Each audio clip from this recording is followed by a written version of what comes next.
नमस्कार मंडळी, श्री स्वामी कुमारच्या आजच्या व्हिडिओमध्ये आपण आपली कुलदेवी आपल्यावर प्रसन्न आहे, ती आपल्या घरांमध्ये जागृत अवस्थेत आहे हे कसं ओळखायचं हे वेगवेगळ्या लक्षणांद्वारे आपल्याला समजत.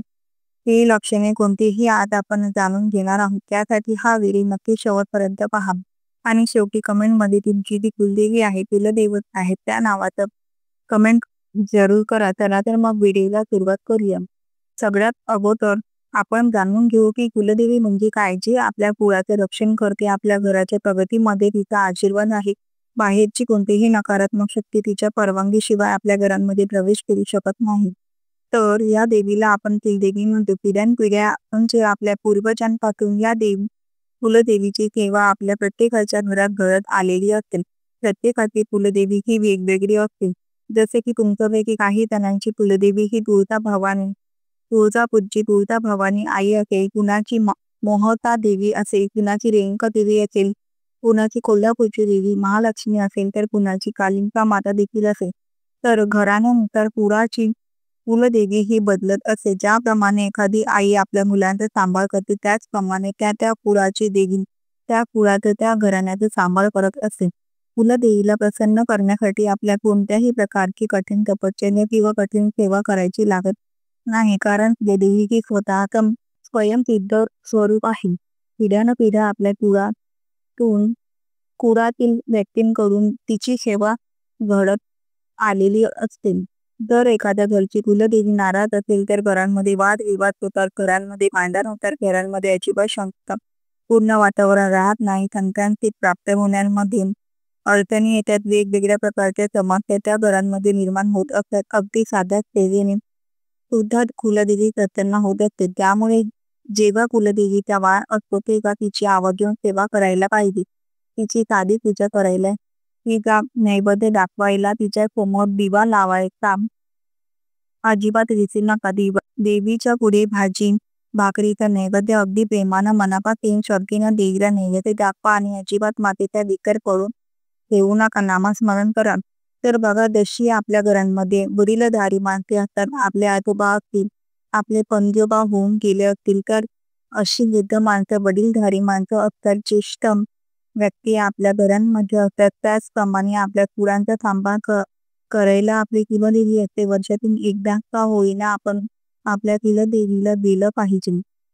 कुलदेवीच्या ठिकाणी आपल्या घरातील ज्येष्ठ व्यक्तींनी घरातील लहान मुलाबाळासोबत गेलं पाहिजे, ज्यामुळे कुलदेवीचा आशीर्वाद कायम त्या घरांवर राहतो. त्याचबरोबर कोणत्याही कठीण प्रसंग जर आपल्यावर येणार असेल, एखादी आकस्मिक समस्या आपल्यावर येणार असेल, त्यापासून कुलदेवी आपलं रक्षण करतील.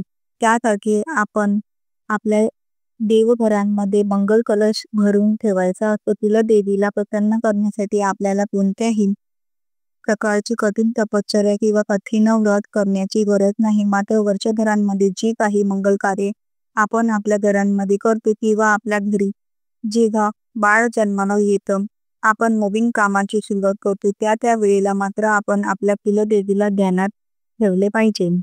तिचं स्मरण केलं पाहिजे. नवीन गोष्टीची सुरुवात करण्यापूर्वी आपण तिचा आशीर्वाद घेतला पाहिजे. एवढं केलं तरी पुरेसं आहे. आता ती काही खास लक्षणं किंवा ती काही खास संकेत पाहूया, ज्यावरून तुम्हाला कळेल की तुमची कुलदेवी तुमच्यावर प्रसन्न आहे, की तुमच्या घरात जागृत अवस्थेत आहे, ती तुमच्या घरांमध्ये निवास करते.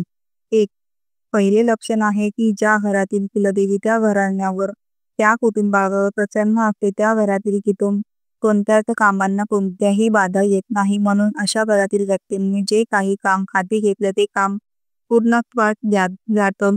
ते काम थांबत नाही, त्यांना त्या कामांमध्ये सफलता प्राप्त होते. त्यांना ज्या काही कामांमध्ये अडचणी येत असतील, म्हणजे कितीही साधे सोपं काम असेल किंवा कोणतीही गोष्ट करायला घेतली तर त्यामध्ये अडचणी निर्माण होत असतील, तर तुम्ही समजून जा की तुमची कुलदेवी तुमच्यावर नाराज आहे किंवा काहीतरी तुमच्या कुलदेवीचे तुमच्याकडून चुकत आहे.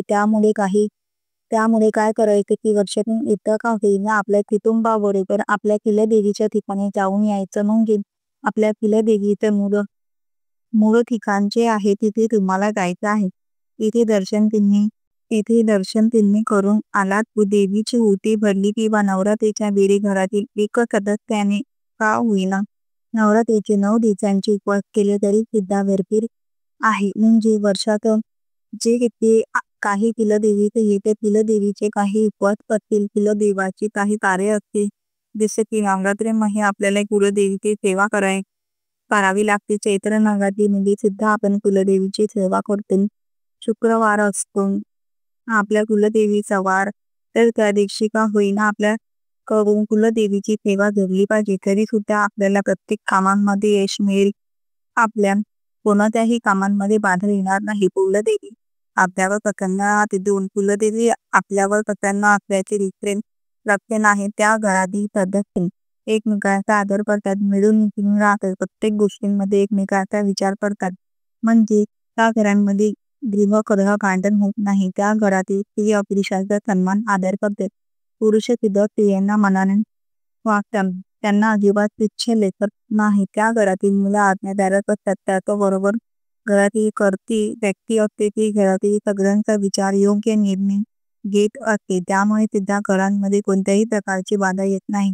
आणि हे ते लक्षण आहे की त्या घरांमध्ये कुलदेवी प्रसन्न असल्यामुळे हे काम अगदी सहजपणे घडून येतात.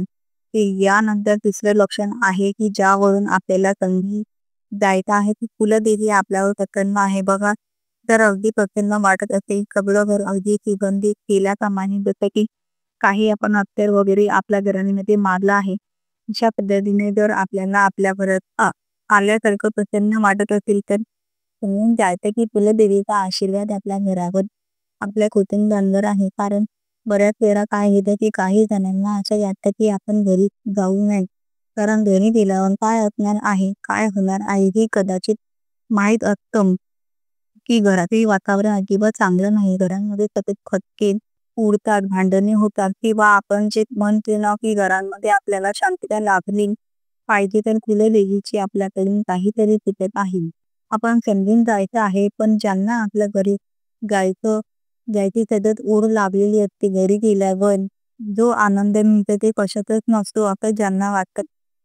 म्हणजे थोडक्यात काय, त्यांना त्या घरांमध्ये अगदी प्रसन्न वाटतं. घरातील व्यक्ती एकमेकांशी एकदम चांगले राहतात, मिसळून राहतात. तर पहा, चिकट कोणत्याही व्यक्तीला घरी पटकन जावं, घरी कधी जातोय असं होणं साहजिकच आहे. तर हे सुद्धा ते लक्षण आहे की त्या घरात कुलदेवी प्रसन्न आहे. कुलदेवीचा आशीर्वाद त्या घरातील व्यक्तींवर आहे.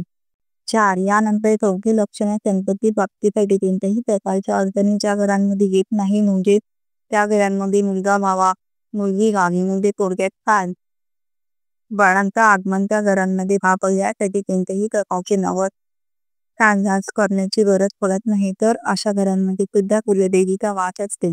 कुलदेवी त्या घराण्यावर प्रसन्न आहेत असं आपल्याला समजून जायचं आहे. कारण कधी कधी काय होतं की काही जणांच्या घरी मुलं बाळ घेण्यासाठी नवस या सायाचं करावं लागतं. शारीरिक सुद्धा कोणताही प्रॉब्लेम नसतो, कोणतीही अडचण नसते, तरी पण एखादे तोडताना लवकर अपत्य प्राप्ती होत नाही, तर ते सुद्धा कुलदेवी नावक असल्याचे लक्षण आहे. तर अगदी ज्या घरांमध्ये नवस सायात न करता अगदी सहजपणे संतती किंवा मिळते किंवा वंशाची वृद्धी होते, म्हणजे वंश वाढला की काय होतं की साहजिक एखाद्या जोडप्याला लवकर अपत्य प्राप्ती होत नाही, तर ते सुद्धा कुलदेवी नाराज असल्याचे लक्षण आहे. तर अगदी ज्या घरांमध्ये नवस सायास न करता अगदी सहजपणे संतती सुख मिळते किंवा वंशाची वृद्धी होते, म्हणजे वंश वाढला की काय होते की साहजिक कुलदेवीची सेवा घडत जाणार आहे. वंशी जर तिथला म्हणजे मुलगा असो किंवा मुलगी, पण काही अपत्यच जर त्या जोडप्याला झालं नाही, तर साहजिक कुलदेवीची सेवा त्या घराण्यांतोही ते जाऊन घडणार नाही. तर ज्यांच्या घरी अगदी कमीपणाची वंशवृद्धी होत असेल, तर त्यांच्यावर सुद्धा कुलदेवीचा आशीर्वाद आपण आहे असं आपल्याला समजून घ्यायचं आहे. 5. यानंतरचं 5वे लक्षण, बाहेरची कोणतीही वाईट शक्ती आपल्या घरांमध्ये प्रवेश करू शकत नाही. ज्या घरांमध्ये कुलदेवीचा खरा वास असतो त्या घरांमध्ये कोणत्याही प्रकारची प्रबळ तरी वाईट शक्ती असली तरी ती प्रवेश करू शकत नाही. कारण कुलदेवी असो कुलदैवत, तर त्या देवतांचा वास आपल्या घराच्या मुख्य प्रवेशद्वारांवर असतो. त्यामुळे कितीही प्रबळ शक्ती असली, कितीही आपल्या घरांवर परिणी बाधा किंवा वाईट नजर टाकण्याचा प्रयत्न केला तरी सुद्धा कुलदेवीच्या आशीर्वादामुळे, कुलदेवीच्या शक्तींमुळे ती वाईट शक्ती ती बाधा आपल्या घरांमध्ये प्रवेश करू शकत नाही. यानंतर सगळ्यात शेवटचं आणि 6वं लक्षण असं आहे, जर आपल्या कुलदेवी आपल्यावर नाराज असेल, कुलदेवीचं आपल्याकडून काही चुकत असेल किंवा कुलदेवीला आपल्याकडून काही कार्य करून घ्यायचं असेल, तर कुलदेवी आपल्या घरातील एखाद्या व्यक्तींच्या स्वप्नात जाऊन तिची जी काही इच्छा आहे किंवा आपल्याकडून काही चुकत असेल, नाराज असेल, तर ती अवश्य त्यांचे संकेत देते किंवा स्वप्नात लिहून ती सांगते आणि आपण सुद्धा आपल्या घरातील वडीलधारा करण्यास सांगतो.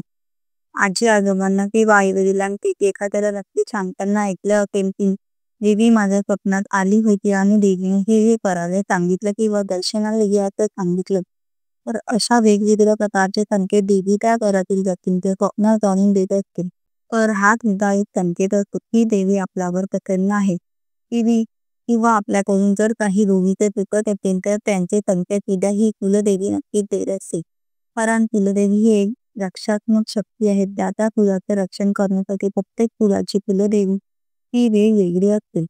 तर सगळ्यात सोपा आणि महत्त्वाचा नियम असा आहे की कुलदेवीच्या बाबतीत जर आपल्या प्रत्येक कामांमध्ये यश मिळावं असं आपल्याला वाटत असेल, आपल्या कोणत्याही कामांमध्ये बाधा येऊन आपल्याला घराण्याला देण्याची नजर लागून आपल्याला संपत्ती प्राप्त व्हावं, म्हणजे ज्या ज्या गोष्टींमध्ये आपल्याला शिकायची इच्छा आहे किंवा ज्या ज्या गोष्टी आपल्याला मिळावं अशी आपली इच्छा असेल, तर त्यासाठी फक्त एकच काम करायचं, कुलदेवीचं कुलदैवताचं कोणत्याही काम शिकवायचं नाही किंवा ज्या गोष्टी आपण नवीन सुरू करू, नवीन काही कार्यांचा आरंभ आपल्या घरी होणार असेल, त्याचबरोबर आपल्या घरी ही शुभ कार्य म्हणजे कोणतंही महत्त्वाचं काम करताना कुलदेवीचा आशीर्वाद घ्यायला विसरू नका. तुमच्या घरात जे बी तुम्ही कार्य कराल, तुमच्या घरात लग्न असू द्या, तर त्यावेळी पहिली पत्रिका तुमच्या कुलदैवत समोर नेहमी तेव्हा कुलदेवी समोर नेऊन ठेवा, तिचा आशीर्वाद द्या आणि मगच करायला लागेल. तुमचे कुठलेही काम असू द्या, शैक्षणिक असू द्या, व्यावसायिक असू द्या, शेतीसाठी असू द्या, गाडी घराचे काही असू द्या, मुळं सुरुवात म्हणजे तुमची ताकद जी आहे ती कुलदेवी पासून आहे, तिथे स्मरण करायला विसरू नका. तिच्या समोर नारळ फोडायला किंवा तिची युती धरायला विसरू नका. यापैकी तुम्ही काही एक केलं तरी कुलदेवी तुमच्यावर कधीच नाराज होणार नाही. ती तुमच्या घरांमध्ये स्थायी स्वरूपात वास करेल. अगदी जागृत अवस्थेत ती तुमच्या घरांमध्ये राहील आणि पर्यायाने तुमच्या घरांवर कोणत्याही प्रकारचं संकट कधी येणार नाही. जर चुकून एखादे संकट आपल्या घरांवर येणार असेल, घरातील एखाद्या व्यक्तींवर येणार असेल, तर त्या संकटातून कुलदेवी आपल्याला नक्कीच वाचेल किंवा त्या संकटातून बाहेर कसं पडायचं याचा मार्ग तरी नक्की दाखवेल. जर तुम्हाला हा माहितीपूर्ण व्हिडिओ उपयुक्त वाटला असेल तर व्हिडिओला एक लाईक करा, शेअर करा आणि चॅनल सबस्क्राईब करायला विसरू नका. आणि व्हिडिओ शेवटपर्यंत पाहिल्याबद्दल अगदी मनापासून तुमचा खूप खूप आभारी आहे. धन्यवाद. श्री स्वामी समर्थ. जय जय स्वामी समर्थ.